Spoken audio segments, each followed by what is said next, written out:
The movies. You love them. I love them. Everybody loves them. But have you ever wanted to see a recap of one? No? Okay. I gained inspiration for this video from a YouTuber named Highboy. His content is not necessarily what you would call family friendly, but it's really quality. And I just want to give him a shout out since I took a lot of his style and his jokes for this video. Quick warning, there are blood and guns in this video, but they are fake.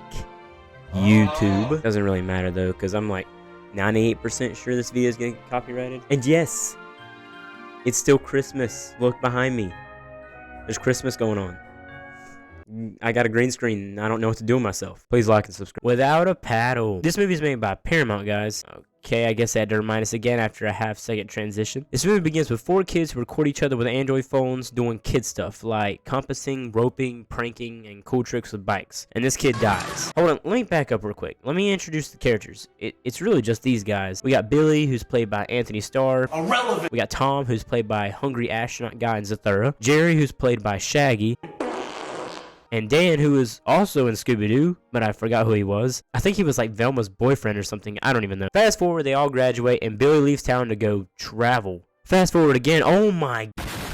This time, 10 years later, and Tom is broke, sleeping around, and also gets kicked by a female. Jerry is probably the most normal. 9 to 5, hate my life, go home and see my wife. Bars! And surfing. Jerry absolutely fumbles the bag because boy don't remember it's his anniversary. I love dip. Wife gets mad, says I'm done ho. But Jerry gets a phone call from his mama saying that his friend Billy has passed away. Moving on to Dan, who's about to pull into his parking spot at work. And what the? Dan tells redneck Bill Murray that he is in his parking spot. But Bill says El Ratio Bozo and freaking bends his sign in half while Dan is trying to intimidate him with his pepper spray inhaler because he's a nerd and has asthma. Danny Boy goes into work, attempts to flirt with the receptionist, I guess, who seconds later says to him, "It's Jerry Conlon. He says it's very important." Jerry tells Dan about Billy's death, who it's revealed that he dies from parasurfing down in Costa Rica. They meet at the funeral, which is in Oregon, but it's not that relevant to the story. Jerry and Dan talk about how cool Billy was. Jerry says, "Did you know that Billy ran with the Bulls?" And Dan says, "Nah, but you see he got a picture with Obama?" Tom finally shows up on his motorcycle, and they have the funeral. At night, the boys head down memory lane and go back to their old treehouse from when they were kids. They find a box that's labeled D.B. Cooper's treasure chest. Pretty much, D.B. is a guy who crashed an airplane on the side of a mountain a long time ago, and the airplane was full of moolah. Their plan was to set out on a trip to investigate, but they never did it. The box is locked, and the only one that remembers the code is Dan because he's a nerd. Dan freaks out when Jerry pulls C-3PO out of the box because he's a nerd. They really run his character into the ground. Jerry pulls a mat from the box that they figure Billy had been adding to over the years. Billy had completely designed a trip for them to take the year before, but Tom couldn't go because I was detained in Mexico. Blah, blah, blah. Jerry says, "Let's go on Billy's trip." And Tom's like, "I'm down, poggers." But Dan says no, but they convince him anyway. Road trip. The boys head off to... I actually don't remember where they're going, but watch Dan go off. If it's good enough to take them off a proper junk, I'll take a small piece of some of that funky stuff. They make it to Cadaldo Mills. On their little pit stop, they find a group of kids doing some normal stuff. Jerry needs to call his girlfriend, but Dan insists, "Hey, yo, Jerry, check out my new phone to play the Indiana Jones theme." You shouldn't be proud of that, Dad. Emotional damage. Jerry uses the payphone and his girlfriend is not happy. She asks him where he is and he says, "Dude, you won't believe it. I just saw some kids riding a pig." A pig? A pig! He tells her that they're on the road and they won't be home soon because of the treasure hunt. As the boys are about to head off, Sheriff Woody pulls up and Tom hits him with the dirtiest roast. We're actually from UPS. It's like someone ordered a set of teeth. That's a lot of damage. Dan about exposes their plans, but Jerry says, "Dan, if you don't shut..." Sheriff Woody tells him that the countryside of that town is very dangerous. But Tom's like, "Listen, buddy, I was the #1 whitewater rafting guy." Oh my, listen, buddy, I was the #1 whitewater rafting guy back in my day, and I'll tell you what. Dan stops the argument to get them moving along, and they make their way to the river. On the shore, they are almost done loading their canoe, and this doesn't make any sense to me. Like, how long did you expect to be out here? You brought over 24 packs of beer, and not a single ounce of water. Whatever. They get brought over there by this guy, and Jerry says, "Let's go, time to party." Thanks for breaking glass where my kids play. Oops. So the guide guy or whatever pushes them off and they begin their journey. Insert montage with copyrighted music where Tom messes with Dan. And this scene where they all pee off the boat at the same time. And Dan says, "Stop it, guys. Y'all are splashing me." And Tom says he is writing Dan's name, but he is obviously not even moving for like 3 seconds right here. Skip forward and Jerry is looking at the map and he says, "Well, I can't read." They get to their first checkpoint at Grandpa's nose where they set up camp. The camp is all set up and Dan is trying to make a fire. Jerry tells Dan how stupid he is for trying to create a fire without matches, but Dan says, "According to my calculations, Jerry, the trajectory of this stick on this rock will create fire." Meanwhile, Tom takes a big sip of gasoline. I don't even know what that. I'm just gonna say it's gasoline.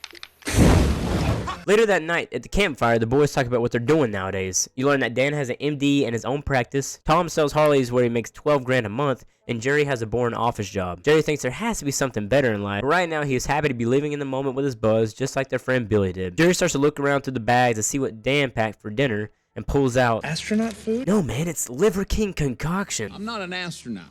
Yeah, okay, buddy. So Tom decides to go fishing, but with just his hands. 100 grand and my left nut says the only thing you catch out there is a cold. He manages to catch one, but Dan, come on, man. Can you do that again? You owe me 100 grand and These nuts. Tom gets another fish, but not before a bear shows up. How did Tom not hear this bear walk up on him? It's like the bear popped dead silence. Jerry starts taking off his shoes, and Dan says, What are you doing? and Jerry's like, "This bear ain't got nothing on me, man." Tom says, "Stay calm. Don't let them smell your feeder." They take off and Dan trips. Dude, you weren't even going that fast. Tom says, "Get in the fetal position."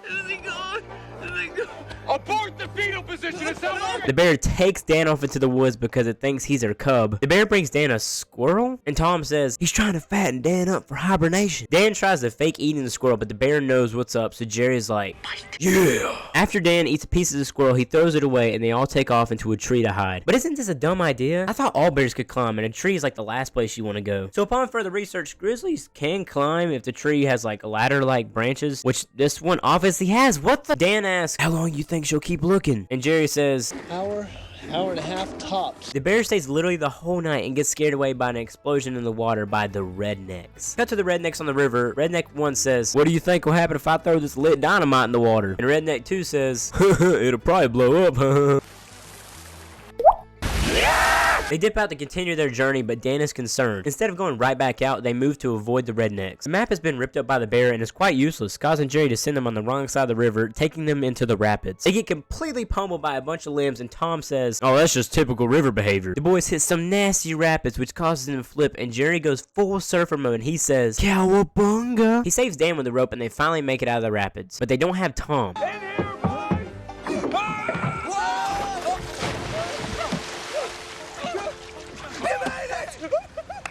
Just when things calm down, they hit a waterfall, breaking their boat. They all survive, and Dan's like, "Tom, you were lying about being a river guide, right?" "Yep." Then Dan freaks out and says he wants to go home, and Tom says, I agree. That's a great decision. All we got to do is jump up over that 100-foot waterfall, swim upstream 20 miles, get the sheriff on the phone. He liked us, I remember. And he'll send out a rescue boat. And Hey, there's a beer in the river. cool. We are in serious trouble, my friends.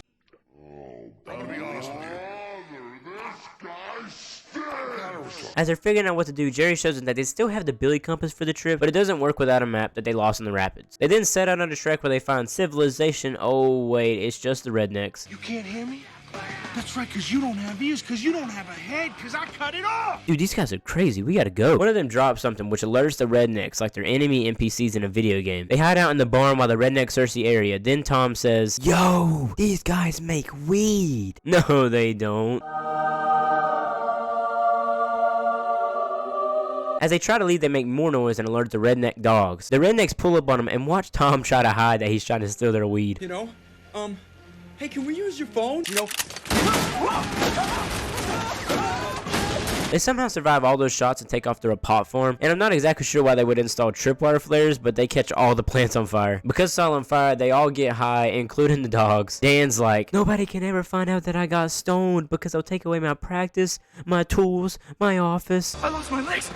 Redneck 2 says, I've got you in my sights. and Tom completely outplays him. Expose him! Expose him! But then he gets a shot lined up on Dan, and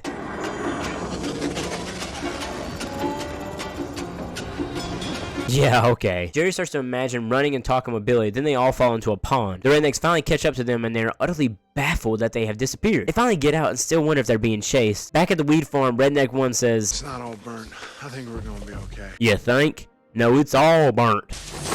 Then Redneck 2's like, "We gotta find and kill these guys because they destroyed our weed." The boys argue for a minute on the trail trying to get away from their killer rednecks. You then learn that Tom got grazed in the arm with a bullet. Back at Redneck Central, Redneck 1 and 2 get ready for battle, and Redneck 2 tells Redneck 1 to Lose a cleaver. "But I love the cleaver." But Redneck 2 says, "Listen, if we're gonna get rid of these city boys, it ain't gonna be with no cleaver." I love the cleaver. Tom is now getting stitched up by Dan. Jerry tells Dan, "I'm sorry for bringing you out here." And Dan tells him he wanted to come. Then Jerry's like, "When we get out of this, someone's buying the first round." Not it. Then Jerry's like, "Tom, looks like you're buying first rounds." "Yeah, boys, I lied about selling Harleys." "What happened?" And Tom says, "Well, first it was blackjack, then I got in a credit card debt buying V-Bucks." Then they hear Dan's phone, and Dan's like, "Woo, my phone!" And Jerry says, "Last time I remember your phone, it was..."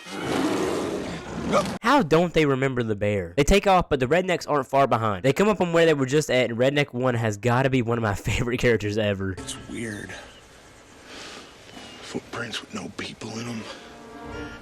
I mean, it's like it's them, but it's not them, you know what I mean? When they get to a good climbing tree, Jerry says, "Hey, what if we climb the tree so that we can see what's around?" "I'll go." When he gets to the top, he has to do a double take because he sees tree ladies. And Dan's like, "Tom, do you see anything, brother?" And Tom says, I think I might still be stoned. They get to the tree woman tree that is just a big tree house. Jerry says hello to the tree ladies whose names are Flower and Butterfly. Turns out they've been living there for 287 days and they have a radio that they use to get supplies. Jerry asks them to use their radio, which Butterfly uses her feet to hand him. Jerry asks, "Is there anyone that can help us? Me and my two friends are lost in the woods." They get a response from a thought-to-be rescue crew that asks for their location. Flower gives them the location, but it turns out to just be the rednecks on the other side. After they feed them, their help pulls up, and to their surprise, it's the rednecks. Afternoon, ladies. And they go to cut the tree down with a chainsaw. Dan says, "We're gonna die up in this stupid tree." "Not today, we ain't. I'm gonna go down on this rope and you guys come right after me." So Tom strips down to go help Jerry by going down on the rope first, completely burning his hands in the process. The tree woman distracts the rednecks by throwing their poop bags on him while Tom ties up the rope. Dan and Jerry both make it down safely, and somehow Tom steals one of their four-wheelers. After a decent chase on the four-wheelers, the boys crash off the side of a mountain into the river. They survive the fall, but Redneck 1 says, "They're getting away." Redneck 2 says, "Nah, they're stuck. Only way to go is up, and we know where they're going." It's now night, and while the boys are walking, Dan stops and says, "I'm done. I'm out." Jerry's like, "What does that mean?" I think it means he's out.